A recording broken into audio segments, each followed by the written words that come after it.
Beth rydyn ni wedi dysgu yw bod y mwyafrif o ddisgyblion oedran yma yn cael mynediad i'r we yn eu cartrefi ac yn benodol felly o ystafelloedd gwely sydd yn ddiddorol iawn. Felly fel ysgolion mae rhaid i ni nawr i ymateb i hyn. Mae'r disgyblion yma eu hunain yn gofyn felly am fwy o ddefnydd o dechnoleg yn eu gwersi nhw. Maen nhw am gael eu ysbrydoli. Wrth gwrs, beth sy'n anodd yw fel athrawon, siwt ydyn ni'n gallu neud na.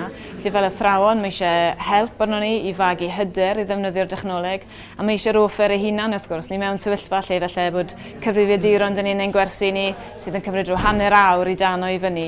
Felly mae eisiau gwella'r offer yn ogystal â gwella'r hyfforddiant i staff eu hunain.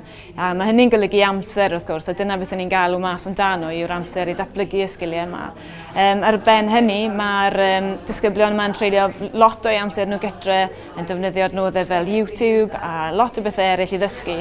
Ond yn yr ysgol, ni'n blocio nhw, ni'n rhoi rhyw fath o hydlydd mewn lle i flocio'r holl bethau yma. Lle mae rhaid i ni ddod i man lle ni'n medru helpu diogelu ein plant ni drwy addysgu nhw fel i ddefnyddio pethau fel YouTube, Facebook, Snapchat, Twitter, popeth yn ddiogel. Mae hynny'n golygu felly agor rhai o'r gatiau i fyny a gweld yn yr ysgol ydyn ni'n gallu defnyddio'r pethau yma ond dysgu nhw fel i ddefnyddio nhw ddiogel.